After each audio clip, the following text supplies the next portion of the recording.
আলোচনার বিষয় হচ্ছে তৃতীয় অধ্যায়, আঞ্চলিক রাজধানী ও রাজ্য গঠন। ঠিক আছে, তো এখানে প্রথম আছে আঞ্চলিক রাজধানী ও রাজ্য গঠনের মধ্যে বিজয়নগর সাম্রাজ্য। 1336 খ্রিস্টাব্দে বিজয়নগর সাম্রাজ্য প্রতিষ্ঠা করেন হরিহর ও বুক্কা। এদের রাজধানী ছিল হাম্পি। বিজয়নগরে মোট 4টা রাজবংশ রাজত্ব করেছিল: সঙ্গম, শালুপ, তুলুব এবং অরবিদু। সঙ্গম বংশের প্রতিষ্ঠাতা হরিহর আর বুক্কা। রাজত্বকাল 1336 থেকে 1486। এরপরে আসবে শালুপ বংশ, নরসিংহ শালুপ, তুলুব বংশ, বীর নরসিংহ এবং অরবিদু বংশ তিরুমল, 1570 থেকে 1672। বিজয়নগরের পরে দক্ষিণ ভারতে আরেকটি রাজবংশ বাহমনি সাম্রাজ্য, যেটার প্রতিষ্ঠা হয়েছিল 1347 খ্রিস্টাব্দে আলাউদ্দিন বাহমন শাহ কর্তৃক। এই বাহমনি সাম্রাজ্য পরবর্তীতে আবার ভেঙে যায়। ভেঙে গিয়ে 5টা রাজ্য তৈরি হয়েছিল। তাদের মধ্যে আছে গোলকুন্ডা, বিজাপুর, বেরার, বিদর এবং আহমদনগর।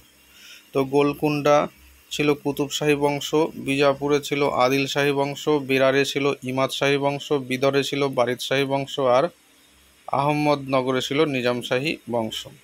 তাহলে গোলকুন্ডার কুতুব শাহী বংশের প্রতিষ্ঠাতা কুলি কুতুব শাহ, বিজাপুরের আদিল শাহী বংশের প্রতিষ্ঠাতা ইউসুফ আদিল শাহ, বেরারের ইমাদ শাহী বংশের প্রতিষ্ঠাতা ফতে উল্লাহ ইমাদ শাহ, বিদরের বারিদ শাহী বংশের প্রতিষ্ঠাতা আমির আলী বারিদ, আহমদনগরের নিজাম শাহী বংশের প্রতিষ্ঠাতা মালিক আহমদ নিজাম শাহ।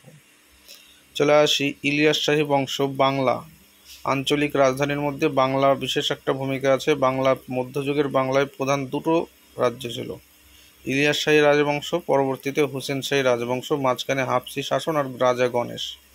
চলে আসি ইলিয়াস শাহী বংশ। টাইমিংটা 1342 থেকে 1415। কি বলা হচ্ছে? ইলিয়াস শাহী বংশের প্রতিষ্ঠাতা শামসুদ্দিন ইলিয়াস শাহ, শ্রেষ্ঠ রাজা সিকান্দার শাহ, ইলিয়াস শাহী বংশের প্রথম দিককার শেষ রাজা গিয়াসউদ্দিন আজম শাহ। পরবর্তীতে রাজা গণেশ সিংহাসনে বসলো গিয়াসউদ্দিনের পর, ভাটুরিয়ার জমিদার। তারপরে গণেশের পরে সিংহাসনে বসেছিল তার গণেশের পুত্র যদু। সে মুসলিম ধর্ম গ্রহণ করেছিল, জালালউদ্দিন নাম নিয়ে বসেছিল। পরবর্তীতে এখান থেকে আমরা দেখতে পাচ্ছি যে আবার ইলিয়াস শাহী বংশ দ্বিতীয়বার প্রতিষ্ঠিত হচ্ছে। এইরকম একটা পজিশন।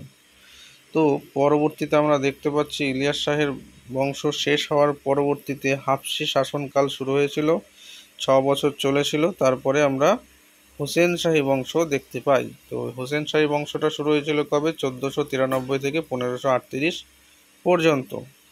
তো হুসেন শাহী বংশের প্রতিষ্ঠাতাকে আলাউদ্দিন হোসেন শাহ, তারপরে ছিল নসরত শাহ, আলাউদ্দিন ফিরোজ শাহ এবং গিয়াসউদ্দিন মাহমুদ শাহ। এছাড়াও মাঝে আরও অন্যান্য সুলতান আছে, তো বিশেষ এগুলো গুরুত্বপূর্ণ সেই কারণে। তাহলে হোসেন শাহী বংশের প্রতিষ্ঠাতার নাম আলাউদ্দিন হোসেন শাহ। যদি বলা হয় শ্রেষ্ঠ রাজা, তাও আলাউদ্দিন হোসেন শাহ। কালচারাল দিকটাকে বেশি উন্নত ছিল, সেই জন্য হোসেন শাহকে বলা হয় বাংলার আকবর। চলে আসি নসরত শাহ। নসরত শাহের ঘটনার মধ্যে যদি বলা হয়, তাহলে নসরত শাহ কিন্তু মুঘলদের বিরুদ্ধে জোটে অংশগ্রহণ করেছিল এবং তার সময় বাবরের নেতৃত্বে পানিপথে প্রথম যুদ্ধ সংঘটিত হয়েছিল। বাংলার স্বাধীন সুলতান যদি বলা হয়, তাহলে হচ্ছে গিয়াসউদ্দিন মাহমুদ শাহ। চলে আসি এবার আমরা বিজয়নগর সাম্রাজ্য সম্পর্কে আলোচনায়।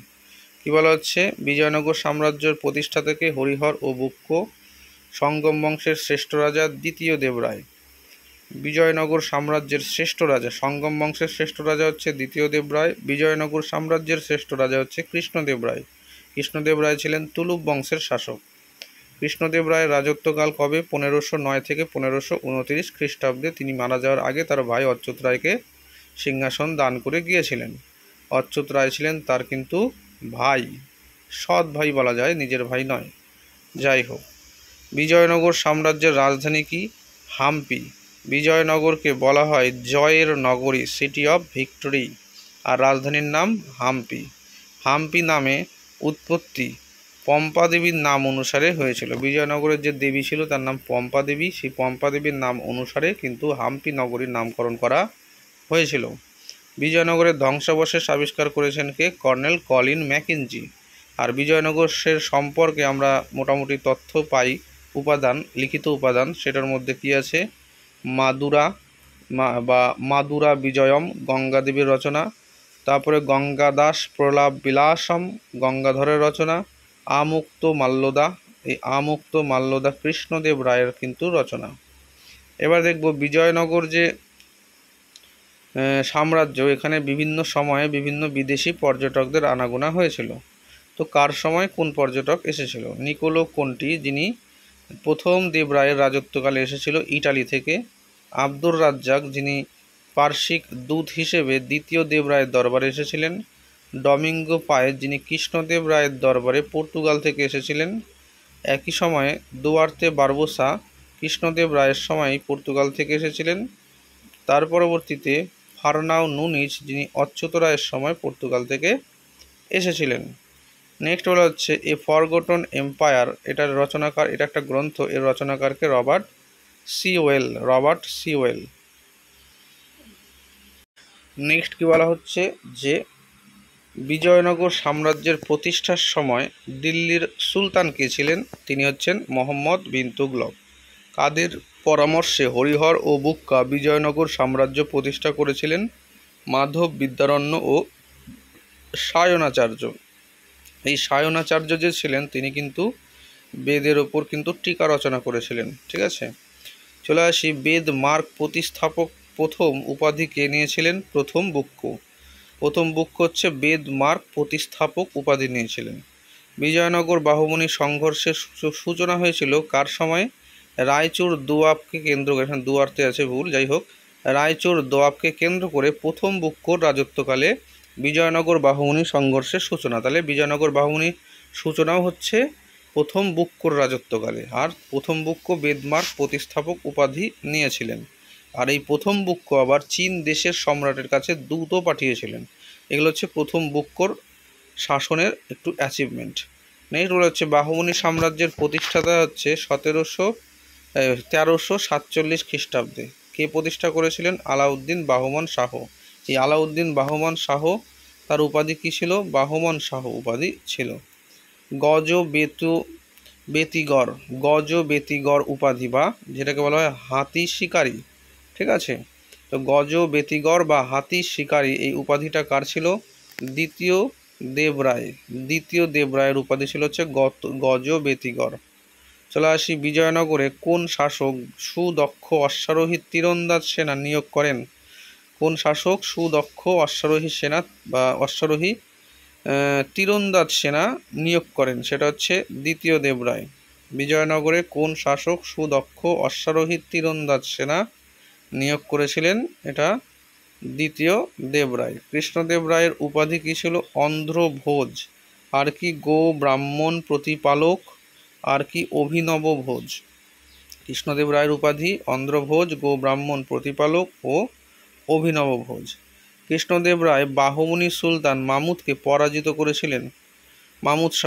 বাহুমনি সুলতান মামুদ শাহকে পরাজিত করেছিলেন 1509 খ্রিস্টাব্দে। মানে তিনি সিংহাসনে বসার পরপরই বাহুমনি সুলতান মামুদ শাহকে পরাজিত কিন্তু করেছিলেন। চলে আসি কৃষ্ণদেব রায় কি রায়চুর দুর্গ দখল করেছিলেন কবে? 1512 খ্রিস্টাব্দে।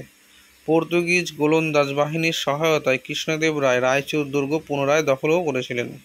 তাহলে প্রথমে 1512 খ্রিস্টাব্দে দখল করলো, তারপর আবার হাতছাড়া হয়ে গেল, আবার পর্তুগিজ গোলন্দাজ বাহিনীর সহায়তায় পুনরায় আবার 1520 খ্রিস্টাব্দে রায়চুর নবাব তিনি দখল করেছিলেন। ঠিক আছে, প্রথমবার করেছিলেন 1512 খ্রিস্টাব্দে। যাই হোক, কৃষ্ণদেব রায়ের শেষ সামরিক অভিযান যদি বলা হয় সেটা কী ছিল? সেটা হচ্ছে বিজাপুর দখল করে গুলবর্গার যে দুর্গ সেটা ধ্বংস করেছিল। এটা হচ্ছে তার কৃষ্ণদেব রায়ের শেষ অভিযান গুলবর্গা দুর্গ ধ্বংস। গুরুতর অসুস্থ অবস্থায় তার জীবনের অবসান হয় কবে? 1529 খ্রিস্টাব্দে। গুরুতর অসুস্থতা হয়ে কিন্তু তার জীবনের অবসান হয়। তাহলে আমরা দেখতে পাচ্ছি বাংলার নসরত শাহ এবং এদিকে দক্ষিণ ভারতে বিজয়নগরের কৃষ্ণদেব রায়, আর ওইদিকে উত্তর ভারতে বাবর, মোটামুটি কিন্তু আমরা একই সমসাময়িক। চলে আসি কৃষ্ণদেব রায় ছিলেন তেলেগু ও সংস্কৃত ভাষায় দক্ষ। নাগালাপুরম বলে শহর কৃষ্ণদেব রায় তৈরি করেছিলেন। নাগালাপুরম শহর। কৃষ্ণদেব রায়ের প্রতিষ্ঠিত মন্দিরের নাম কৃষ্ণ মন্দির, হাজারার রামস্বামী মন্দির, বিঠল স্বামী মন্দির, এই সমস্ত মন্দির। কি বলেছে, হাজারা রামস্বামী যে মন্দিরটা সেটা কিসের, এটা বৈষ্ণব মন্দির। একটা বক্তব্য আছে, বলছে তার সাম্রাজ্যে যে কেউ আসতে পারতো, এখানে থাকতে পারতো, নিজ নিজ ধর্ম পালন করতে পারতো, কেউ তাকে প্রশ্ন করতো না যে সে খ্রিস্টান, ইহুদি, নাকি মূর, নাকি ধর্মহীন ব্যক্তি। তো এই যে উক্তিটি, এই উক্তিটা কার ও কোন রাজার সময়কালীন? এই উক্তিটা হচ্ছে দুয়ার্তে বারবোসার, যে কৃষ্ণদেব রায়ের সময়কালে এসেছিল। তাহলে কৃষ্ণদেব রায়ের সময়কালে দুয়ার্তে বারবোসা যখন এসেছিল, তখন তিনি কিন্তু এই বিষয়টা তার লেখায় বর্ণনা দিয়েছেন। নেক্সট বলা হচ্ছে, কৃষ্ণদেব রায় ছিলেন তেলেগু ভাষা দক্ষ। আচ্ছা, এটা ডবল হয়ে গেছে। চলে আসি এখানে। কৃষ্ণদেব রায়ের আগত দুজন পর্যটক হলেন ডমিঙ্গো পায়েজ ও দুয়ার্তে বারবোসা।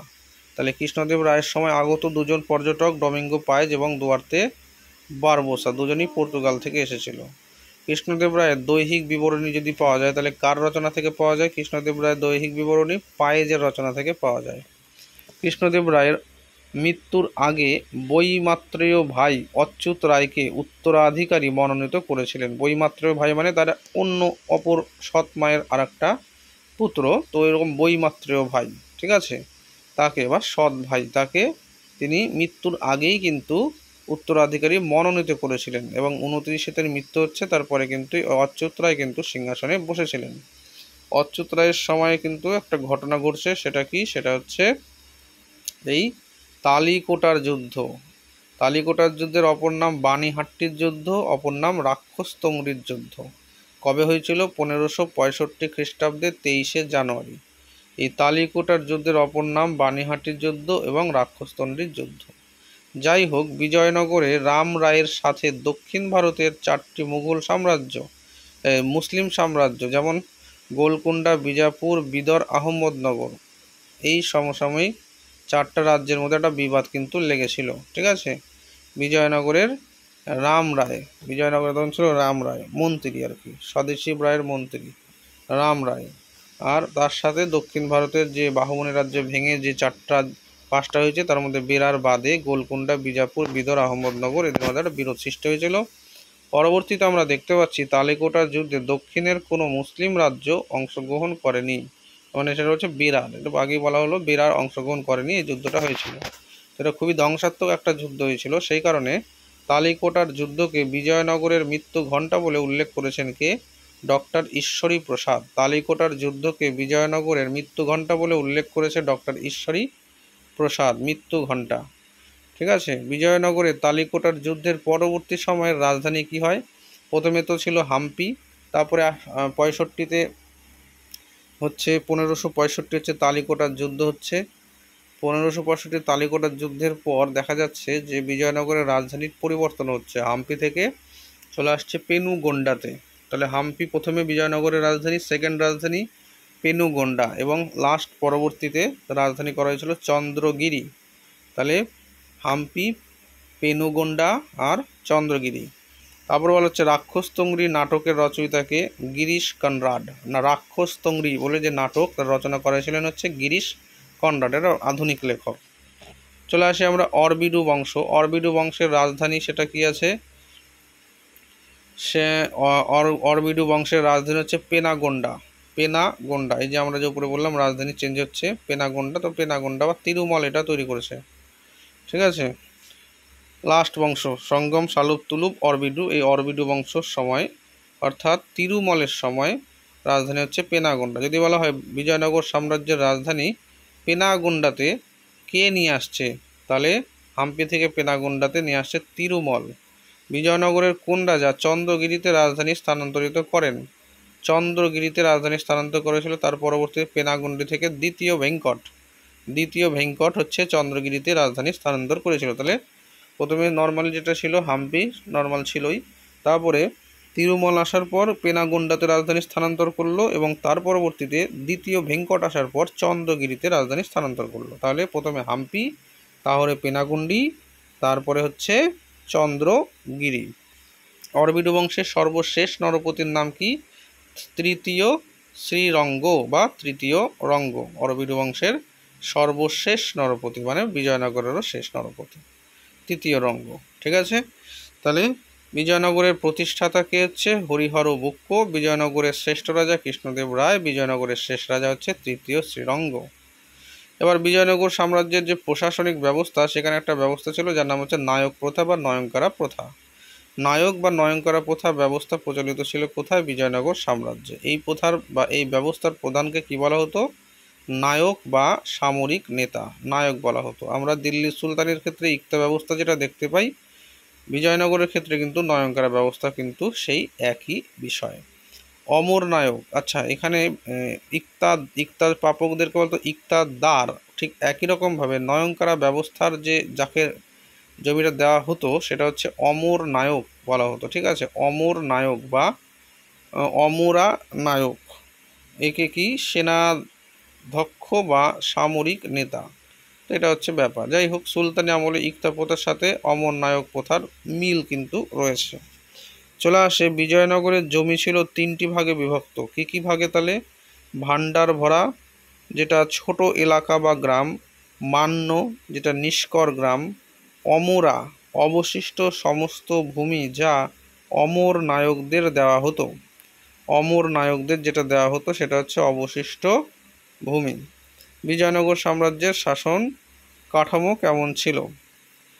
আচ্ছা, বিজয়নগর সাম্রাজ্যের শাসন কাঠামোর ক্ষেত্রে বলা হচ্ছে আব্দুর রাজ্জাক ও নুনিজ, আব্দুর রাজ্জাক ও নুনিজ বর্ণনা থেকে মহাকরণের কথা উল্লেখ করা হয়েছে।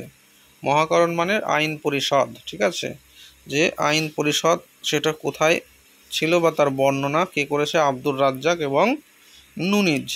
বিজয়নগরের মন্ত্রী পরিষদ ছিল। এই মন্ত্রী পরিষদে কজন ছিল? 6 থেকে 8 জন কিন্তু সদস্য ছিল। বিজয়নগরের শাসন প্রকৃতি সম্পর্কে বর্ণনা পাওয়া যায় কোথা থেকে?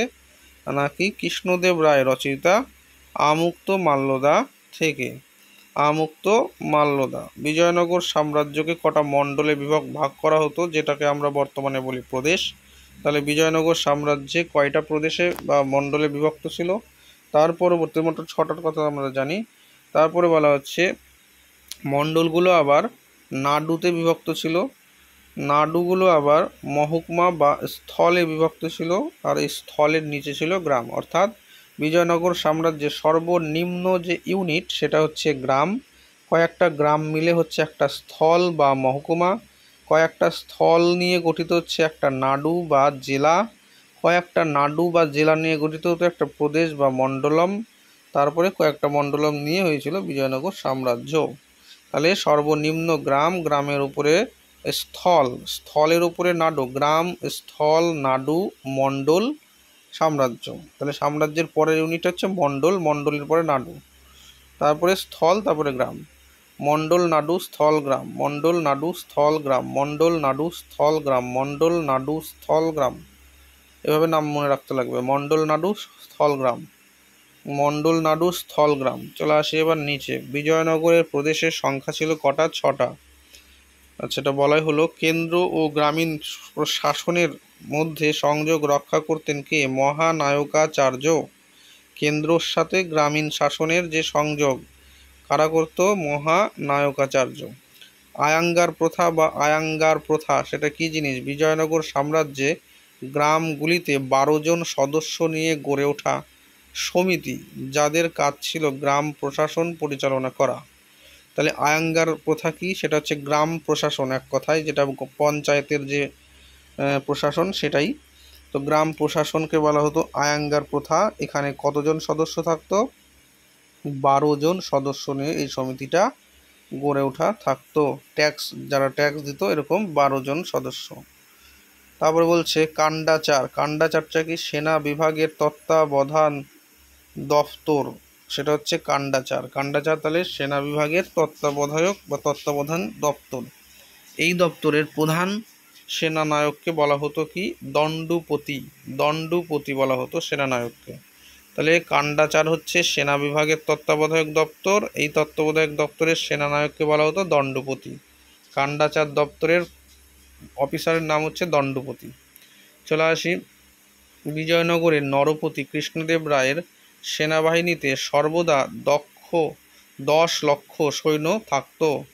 তাই বিজয়নগরের সেনাবাহিনী, বিশেষ করে কৃষ্ণদেব রায়ের দরবারে যে কৃষ্ণদেব রায়ের যে সেনা, সেখানে কমপক্ষে 10 লক্ষ সবসময় সেনা থাকত। উক্তিটি কার? উক্তিটি হচ্ছে পায়েজের। ডোমিঙ্গো পায়েজ। বেদের ওপর টিকা লিখেছেন কে? সায়নাচার্য। কৃষ্ণদেব রায়ের সভাকবির নাম কি ছিল? কৃষ্ণদেব রায়ের সভাকবির নাম ছিল পেড্ডান বা আল্লুসানি পেড্ডান।